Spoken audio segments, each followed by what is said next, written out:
Muy buenas noches, estimados hermanos. Para mí es una alegría nuevamente poder dirigirme a cada uno de ustedes. Bueno, a nuestros hermanos de Perú, de Chile y Argentina, que son tres países que en esta hora se están uniendo en el nombre de Jesucristo con el propósito de poder aprender acerca de la palabra de Dios. Bueno, como misión en la Iglesia Monte Carmelo tenemos pues el propósito de poder extender el Evangelio de Jesucristo y sobre todo de discipular a todo aquel que conoce a Jesucristo. Y bueno, y aquí estamos para poder iniciar nuestro primer tema, como lo dijimos hace un momento. El tema es la verdadera solución, ¿verdad? La sustitución. Como ustedes pueden apreciar una bonita imagen ahí, ¿sí? ¿A quién está representando? Les hago la pregunta. Por supuesto es Jesucristo en la cruz. ¿Ustedes se imaginan si es que nosotros hubiéramos tomado el lugar de Jesucristo? Imagínense cuántos miles y millones de personas hubieran tenido que ser crucificados, quizás para que sus pecados les sean perdonados. Pero la pregunta es, ¿Dios hubiera tomado el sacrificio de cada uno de nosotros? Por supuesto que no, ¿verdad? Esa sería la respuesta, porque el único y verdadero Cordero de Dios fue Jesucristo.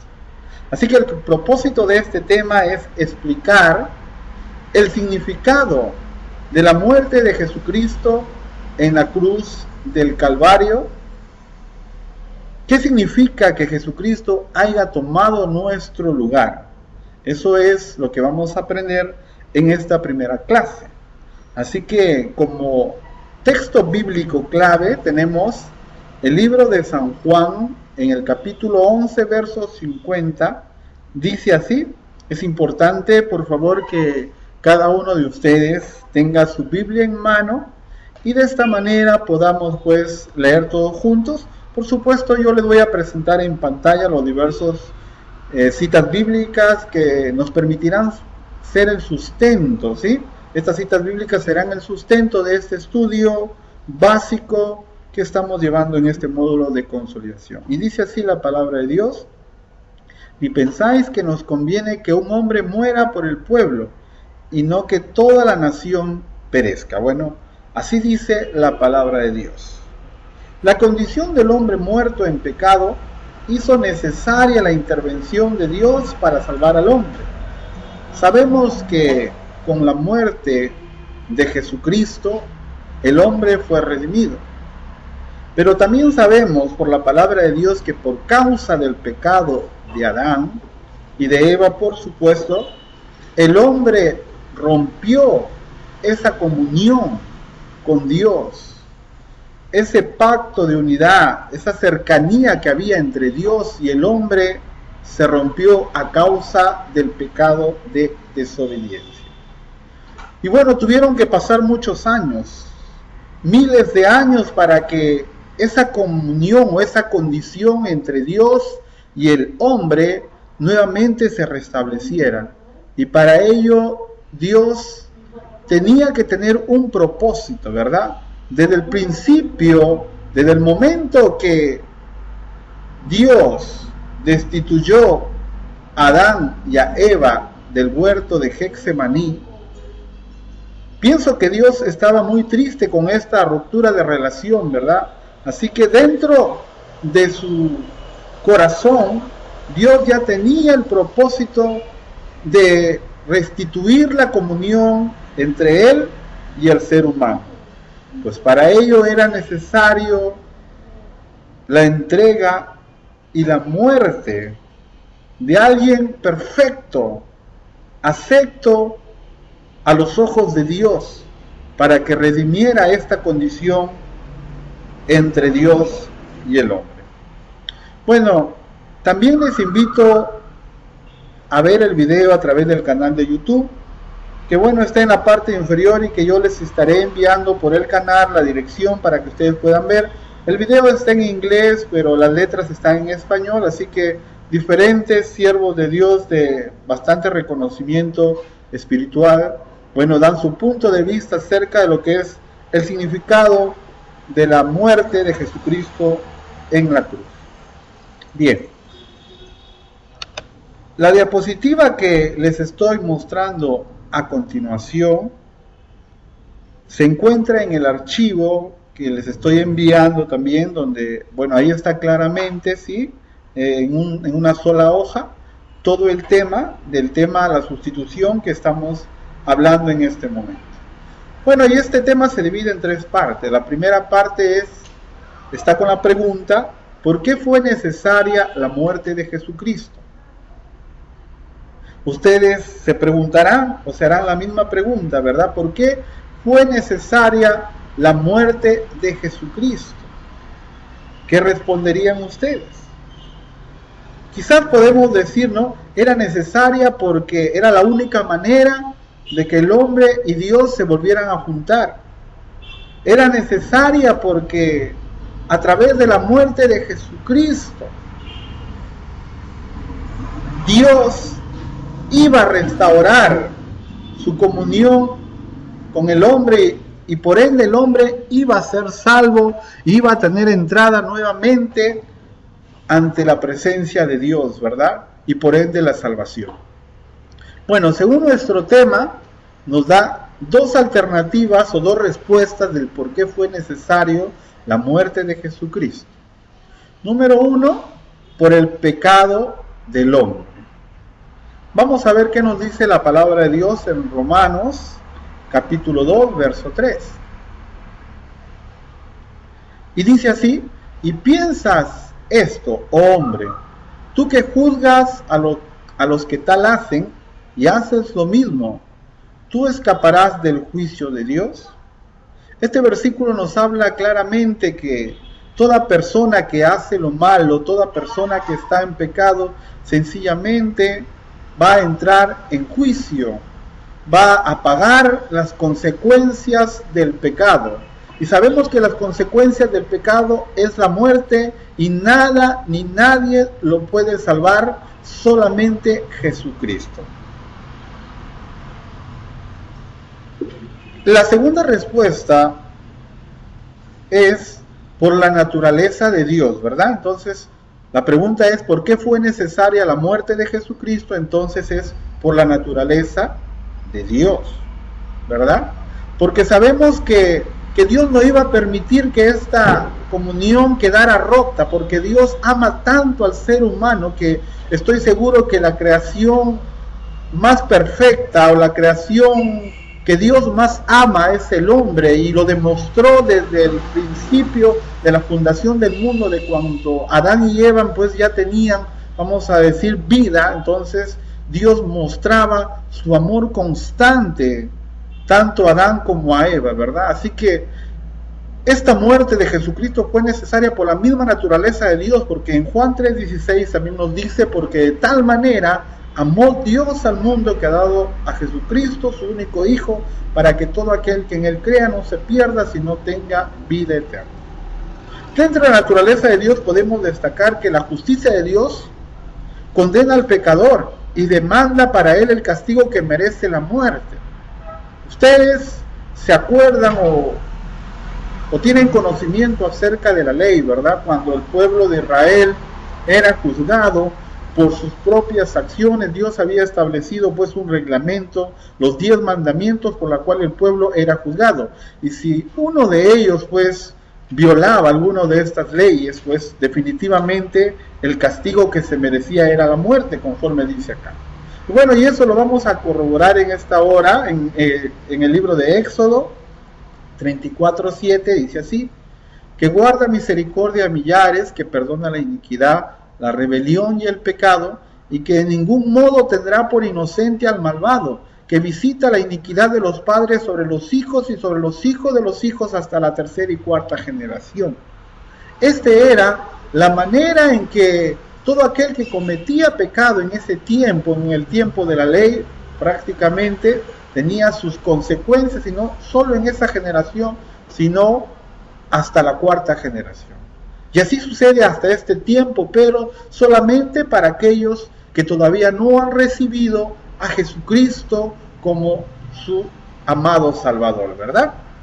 Bien, continuamos entonces El siguiente aspecto, o la letra B vamos a decir, es: su amor hace que se muestre compasivo con el hombre y le ofrezca la solución a su problema.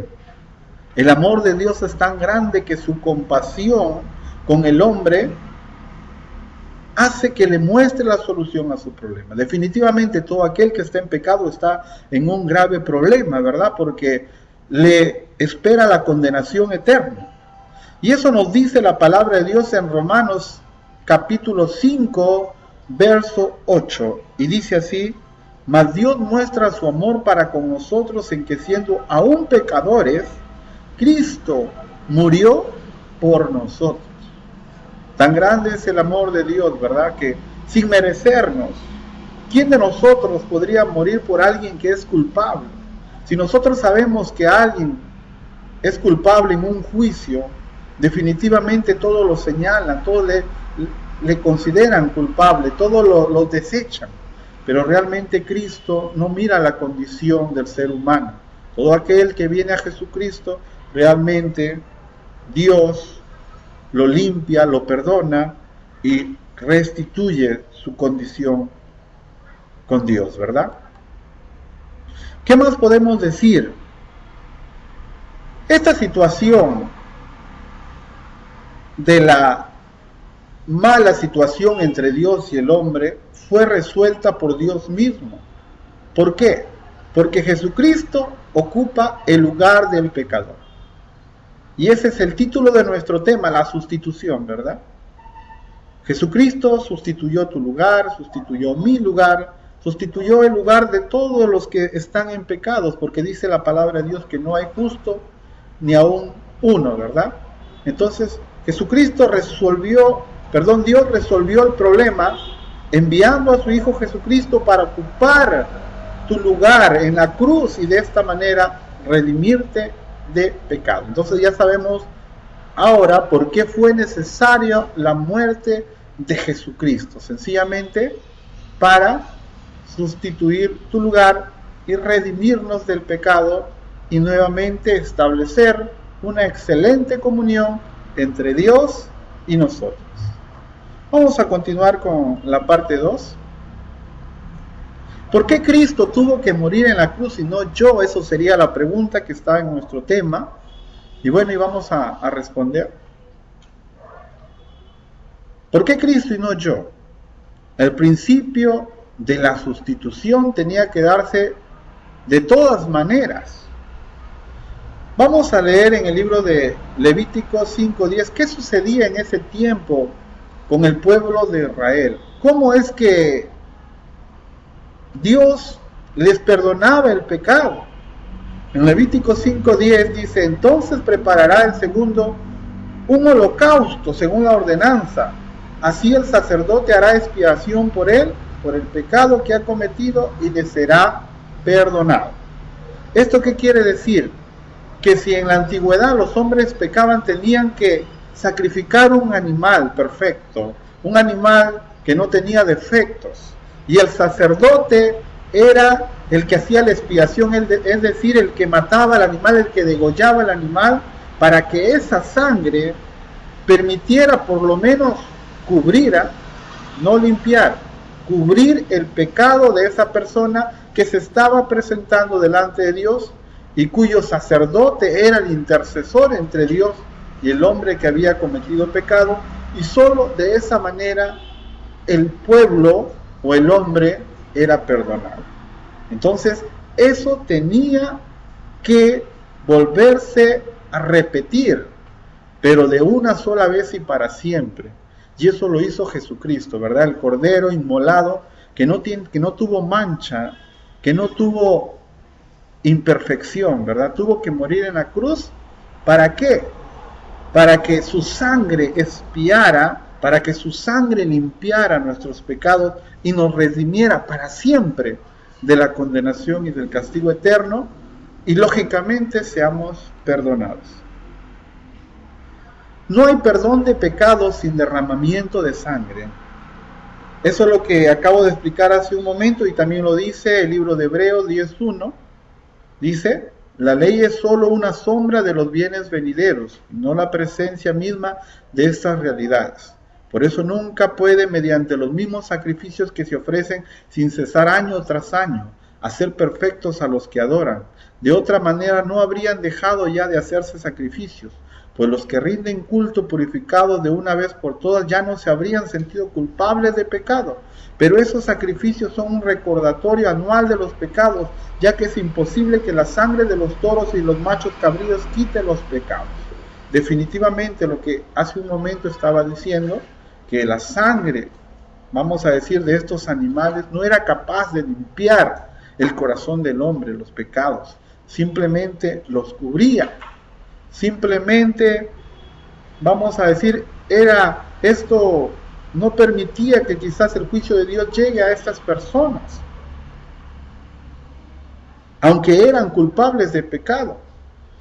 Pero ellos no podían decir, estoy limpio para siempre, sino que siempre el pecado estaba en sus vidas y constantemente les hacía recordar quizás el daño que hicieron. Solamente esto mitigaba, vamos a decir así, la ira de Dios para con ellos. Pero yo creo que sus corazones todavía seguían sucios, porque únicamente la sangre de Jesucristo borra para siempre el pecado del corazón del hombre. Continuamos. Jesucristo es nuestro sustituto. Él es el Cordero de Dios que quita el pecado del mundo. Él era el único que podía presentarse. Ningún otro hombre en la tierra, ni aun los ángeles, no había ni siquiera uno en el cielo y en la tierra quien podría representarnos a nosotros en la cruz, sino únicamente Jesucristo. Y eso está en el libro de Juan 1:29, que dice: el siguiente día vio Juan a Jesús que venía a él y dijo: he aquí el Cordero de Dios que quita el pecado del mundo. Juan sabía que Jesucristo había venido con ese propósito de redimir al ser humano, de quitar el pecado del mundo, que tenía que sí o sí morir en la cruz del Calvario para que esa sangre llegara ante la presencia de Dios y nos limpiara a cada uno de nosotros de pecado y nos lavara con su sangre preciosa y nos redimiera de la condenación. Bueno, continuando con nuestro estudio, aquí tenemos, vamos a decir, un cuadro comparativo que nos puede también dar mayor detalle de lo que estamos hablando, ¿verdad? El sustituto tenía que ser aceptado por Dios. ¿Qué hubiera sucedido si el sacrificio no hubiera sido aceptado por Dios? No seríamos salvos todavía. Así que esa era la primera condición. El sustituto que tenía que presentarse en la cruz tenía que ser aceptado por Dios. Y el sacrificio de Jesús fue aceptado por Dios. Eso lo dice Hebreos 10, del 11 al 12, y dice así: y ciertamente todo sacerdote está día tras día ministrando y ofreciendo muchas veces los mismos sacrificios que nunca pueden quitar los pecados. Pero Cristo, habiendo ofrecido una vez para siempre un solo sacrificio por los pecados, se ha sentado a la diestra de Dios. ¿Se dan cuenta? Lo que hacían en el tiempo de la ley, lo hacían constantemente, una y otra vez. Pero lo que hizo Jesucristo fue por única vez, y podemos hacerle recordar a Satanás que todo el sacrificio de Jesucristo en la cruz no fue en vano, y ese pecado es limpio de nuestro corazón. Así que si el diablo por ahí quiere hacerte recordar tus pecados, pues hazle recordar el sacrificio de la cruz. Y ya no te dejes influenciar más en tu mente y escuchando esa voz del enemigo que te dice que no eres salvo, que no mereces el perdón de Dios. Recuerda, Dios te ama por sobre todas las cosas y Él dio su vida por ti. ¿Qué más nos dice? ¿Cuál era el otro requisito? El sustituto no podía ser un animal, tenía que ser un hombre, porque Dios ya estaba, hastiado de mucha sangre de animales, de toros, de machos cabríos. Todo el mundo ofrecía un animal y Dios quería el sacrificio de un hombre perfecto. ¿Y quién era ese hombre perfecto? Lógicamente era Jesús. ¿Y qué nos dice Hebreos 9 del 12 al 14? Y no por medio de la sangre de machos cabríos y de becerros, sino por medio de su propia sangre, entró al lugar santísimo una vez para siempre, habiendo obtenido redención eterna. ¿De quién está hablando? De Jesús. Porque si la sangre de los machos cabríos y de los toros y la ceniza de la becerra rociada sobre los que se han contaminado santifican para la purificación de la carne, cuánto más la sangre de Cristo, el cual por el Espíritu eterno se ofreció a sí mismo sin mancha a Dios, purificará vuestra conciencia de obras muertas para servir al Dios vivo. Qué clara es la palabra de Dios, ¿verdad? Está muy claro lo que nos dice a través de estos versículos. ¿Cuál era el otro requisito? El sustituto tenía que ser sin pecado, inocente. Jesús era inocente, sin pecado. ¿Quién puede dudar de Jesús? ¿Quién puede decir que Jesús cometió pecado? Aunque se han tejido diferentes teorías para tratar de derribar, vamos a decir, lo que está escrito en la palabra de Dios. Pero nosotros estamos convencidos que Jesús se presentó sin mácula, sin mancha delante de Dios en ese sacrificio porque era inocente y sin pecado. Y eso lo dice Hebreos 7:26. Porque tal sumo sacerdote, que es Jesucristo, nos convenía santo, inocente, sin mancha, apartado de los pecadores y hecho más sublime que los cielos. Así que, hermanos, todo es mediante el conocimiento de la palabra. 4. El sustituto tenía que morir voluntariamente. Nadie podía, darse en sacrificio contra su voluntad. De lo contrario, no hubiera tenido un resultado positivo en la redención. La muerte de Jesús fue voluntaria. Y eso lo dice Hebreos 10, 8 y 9. Dice: sacrificio y ofrenda y holocausto y expiaciones por el pecado no quisiste, ni te agradaron, las cuales cosas se ofrecen según la ley. Y diciendo luego: he aquí que vengo, Dios, para hacer tu voluntad. Quítalo primero para establecer esto lo último. Por voluntad propia Jesucristo se entregó a sí mismo, ¿no? Y siendo Dios, se despojó de su deidad, se despojó de su grandeza, de su reino, para hacerse hombre y enseñarnos a nosotros el gran ejemplo de entrega y amor por el prójimo, demostrando su amor hasta la muerte y muerte de cruz. ¿Cuál era el otro requisito? El sustituto por muchos tenía que ser una persona invalorable, y la vida de Jesús tuvo un valor incalculable, ¿verdad? Imagínense cómo nadie va a valorar a alguien que cuando estuvo aquí en esta tierra hizo mucho por su prójimo, dio mucho amor a las personas que lo necesitaban, sanó enfermos, limpió leprosos, hizo milagros, hizo grandes maravillas.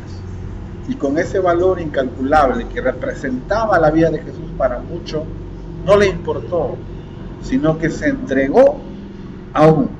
Y eso lo dice Primera de Pedro 1:19, dice: sabiendo que fuiste rescatados de vuestra vana manera de vivir, la cual recibiste de vuestros padres, no con cosas corruptibles como oro o plata, sino con la sangre preciosa de Cristo, como de un cordero sin mancha y sin contaminación. Solo un sustituto divino podía cumplir los requisitos de Dios.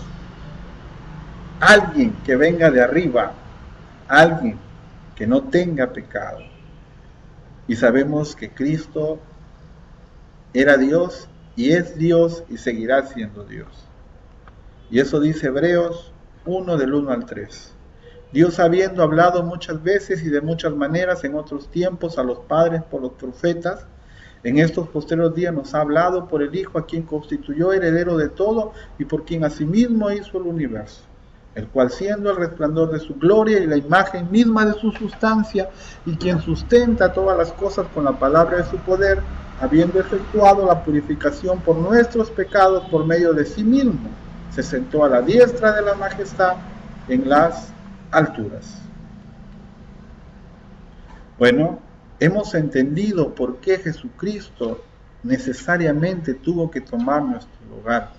¿Por qué Él y por qué no yo? Entonces ya conocemos la respuesta. Ahora, la última parte, que es la tercera pregunta, que dice, ¿cuál fue el resultado de la muerte de Jesús? ¿Esta muerte tuvo alguna consecuencia positiva? Claro que sí. Jesucristo es sustituto eficiente porque acabó la obra. Esto significa que no necesitamos más sacrificios por los pecados.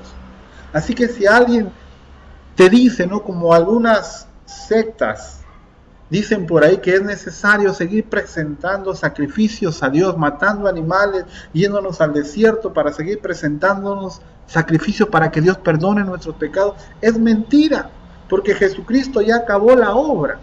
Si alguien te dice por ahí tienes que castigarte, tienes que azotarte a ti mismo, tienes que pasar algo terrible para que Dios te perdone, no se necesita tu sacrificio, porque Jesucristo ya lo hizo en la cruz.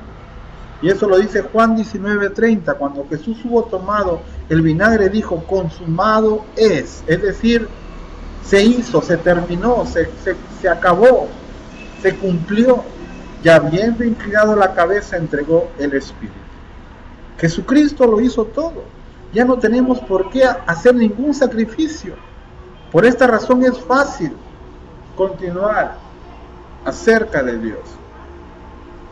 Podemos decir también que Jesucristo es sustituto suficiente, porque cumplió su propósito por la obra de Cristo. El hombre es declarado justo y libre de culpa. Quiero que tú leas en esta hora este versículo.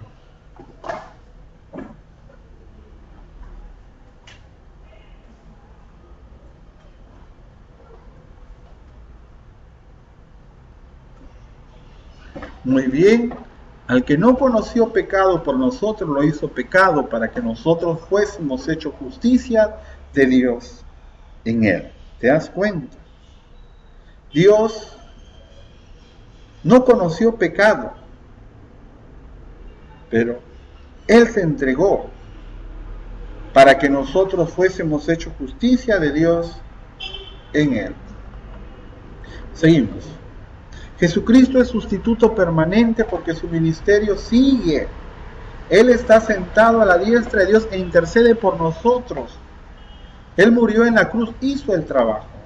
Pero la pregunta es, ¿seguirá intercediendo por cada uno de nosotros en este tiempo?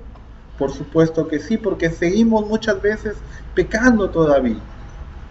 Pero recuerda que no existe otro sustituto, no existe otro mediador entre Dios y los hombres. Si alguien dice por ahí que un hombre o una mujer del pasado, no importando la vida buena que haya llevado, si fue una persona filántropa o si fue una persona con buenos principios y valores, jamás un ser humano podrá interceder ante Dios. Jesús es el único que puede interceder. Así que si alguien te dice, clama a tal o cual persona, clama a tal o a cual santo, no lo creas, porque Jesucristo es el único sustituto permanente. Y también lo dice Hebreos 10, del 19 al 22. Así que hermanos, teniendo libertad para entrar en el lugar santísimo por la sangre de Jesucristo, únicamente por Él, por el camino nuevo y vivo que Él nos abrió a través del velo, esto es de su carne, y teniendo un gran sacerdote sobre la casa de Dios, acerquémonos con el corazón sincero en plena certidumbre de fe, purificados los corazones de mala conciencia y lavados los cuerpos con agua pura. ¿Verdad? Y finalmente, la obra de Cristo solo puede ser efectiva para ti si acudes a Él y te apropias por fe del sacrificio que realizó en la cruz en tu lugar. Bueno, en este momento, si tu condición con Dios o tu situación con Dios no está muy buena, pues yo te invito a acercarte a Él. Te invito a que lo conozcas más, yo te invito a que aceptes que la sangre de Cristo puede limpiarte de cualquier pecado que hayas cometido. Tú conoces a Dios, Jesucristo vive en tu corazón, pero tienes que dejar que Jesucristo, a través de su Espíritu Santo, siga transformando tu corazón y tu ser. En esta clase entonces hemos aprendido cuán importante fue la sustitución de Jesucristo en la cruz, por mí y por ti, ¿verdad? Cuánto tenemos que agradecerle al gran amor de Dios. Así que en esta hora es necesario que hagamos una oración. Si tú no te sientes digno de estar ante Dios, repite conmigo esta oración y reconcíliate con Dios. Y di: Señor Jesús, en esta hora te pido perdón y me arrepiento de mis pecados. Creo en tu verdadero sacrificio en la cruz del Calvario. Y en esta hora te abro mi corazón y te recibo como mi único Salvador.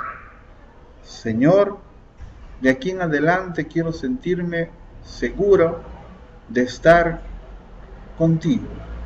No quiero dudar ni un instante que tu presencia está conmigo y que tú me vas a guiar en este estudio y me esforzarás para continuarlo porque tú tienes un propósito conmigo.